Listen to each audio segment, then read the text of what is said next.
Hi and a massive welcome to Steve's Kitchen. We're going to end the series with a big bang. We're going out with a birthday cake, no ordinary cake. It's going to be a rainbow pinata cake, a lot of fun. And all this from that simple pound cake batter that we made earlier in the series. So you'll see how versatile it is. Now this one's a little more complicated, but stick with it. You'll be able to make it, I'm sure. Follow me. Come on, let's go.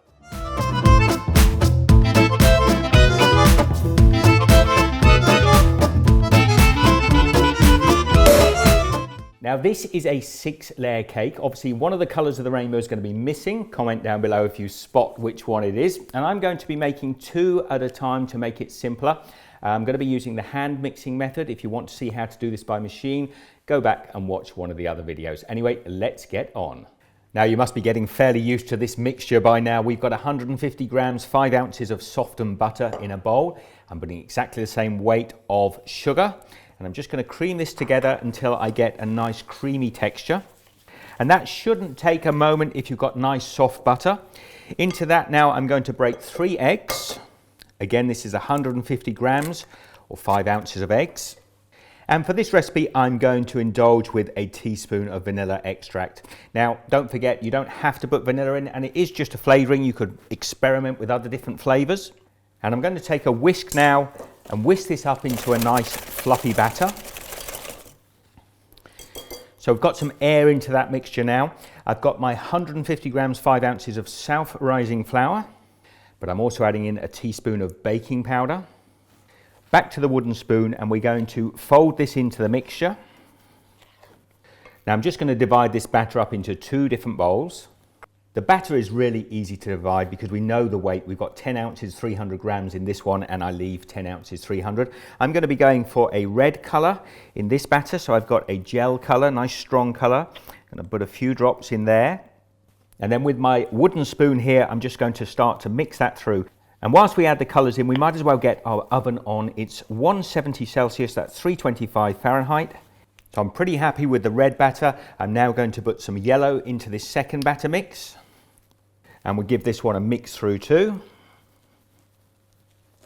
And when you're happy with your cake batter colours, I've got myself an 8-inch round tin here, and I've greased the inside of it with some butter. I'm just going to pop a little bit of flour in there now. And I just want to coat the inside of the tin with a little bit of flour. Then we're going to take our red cake batter, just pop it into the tin, and then just level it across the bottom of the tin. And this is not a very deep batter, but that's okay, it's going to rise nicely.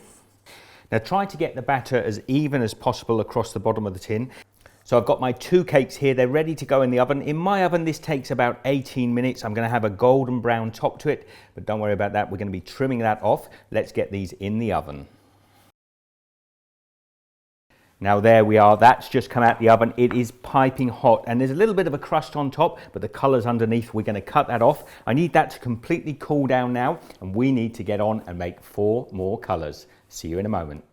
Now when you've baked all 6 of your colours, we're going to need to level these cakes. Now you can take a knife and you can just cut away. If you're very careful, you'll get a nice level cutting. But if you're lucky enough to have one of these cake leveling tools, and you can get these on eBay or Amazon.com, they're great because they'll give you a nice equal level. Now I'm not going for a very thick cake, I'm just looking for 1/2 inch, maybe about 15 millimeters. Because I've got 6 layers and I don't want this cake to be too high, and you'll see that just cuts the top layer off. You've got that beautiful red coming through now. You can either eat or discard this piece. So I'm going to get on and level the rest of my cakes. Right, it's time to put this cake together. You're going to want a buttercream frosting. I've made that on my site before, and there's a video across there shows you how to make it. I've made about 4 cups of frosting, maybe a little bit more, and I've added some lemon zest into it because I think that tastes great.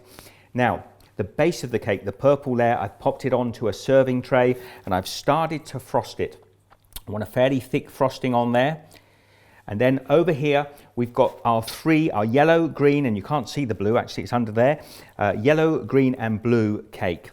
Now these layers I'm frosting, but I'm actually going to leave a little hole in the middle, and you'll see why. Come back in a moment and I'll show you why. Okay, here's where the fun begins. The base layer is ready. I've got my yellow, green and blue. I've also got a 3-inch cutter here. Now we need to cut a circle out the middle of this cake. Whether you use a knife or a cutter like this, I'm going to push this one all the way down through to the bottom of the cake, give it a good twist round, and hopefully, if I'm lucky, I can get it out. There you go, and that is perfect. You see down in there? And somebody's going to have a little cupcake.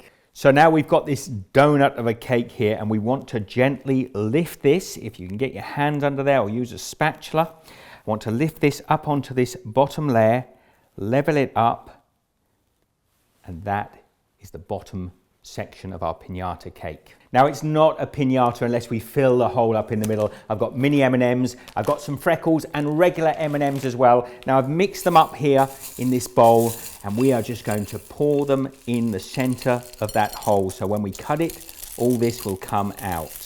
So that little surprise is going to fall out when we cut the cake open. The kids are going to love it. Time to put the top 2 layers on. So on goes my orange layer, that's sealing the piñata. And then finally the red layer, and you can see why I didn't want to make this 2 thicker layers, because this is a huge cake as it is. Now I just line the cake up, and then I'm going to butter frost the outside of the cake as well. Okay, I took my buttercream frosting and I put a thin layer on this cake and then popped it in the fridge, and that's firmed up a little bit. It's going to make it easier to cover. Now, if you watched the video the other day, you saw I made a Nutella frosting, and that was actually the video just before this one. I made up a little bit more, and I'm going to be popping it onto this cake and getting a nice smooth layer, reasonably smooth layer of frosting over the top of the cake. Now you'll see the coating doesn't have to be perfect, because we're going to be putting candy on the outside of this cake as well. Now I don't know whether you have nerds, but I'll just put some on my hands. They're almost like hundreds of thousands, but really big. And I'm going to be using those. While the icing is still wet, we're going to sprinkle them over the top, and this is just going to further add a wonderful rainbow effect to our cake. Now decorating the outside of the cake is going to be a little bit tricky. You may want a friend to help you. I'm going to get on and finish the outside, come back in a moment and have a look. Now look at that. That is my piñata cake, and don't forget that's rainbows inside. It's going to look fantastic cut open. That's going to a birthday party. What do you think? Do you like the look of it? Now I know getting the freckles on the sides a little bit tricky. I'll show you how I did that. Wasn't easy, but it was a lot of fun. Now I'm going to pop that down there. Of course, I'm going to show you some photographs now of what that looks like inside.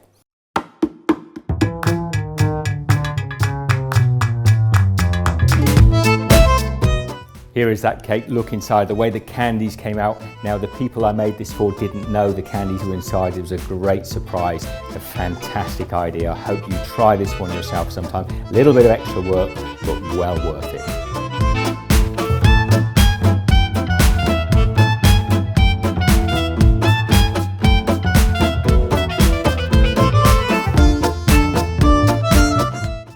I hope you've enjoyed the series. It's a lot of fun. All that from just a pound cake. Isn't it just marvelous? I mean, if you look now back at what we've done with that one recipe, I'll put some pictures up here now.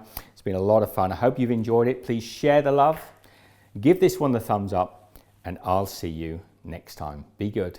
Now I know some of the keen bakers out there are going to want to make this cake, and I've decided I'm going to make a competition around it. So if you bake it in the meantime, get lots of nice photographs. I'm going to announce the competition in the next few days, and there'll be some great goodies to be won. So look out for that. Stay tuned. As always, I love to hear your comments down below. Be good. See you shortly. Take care.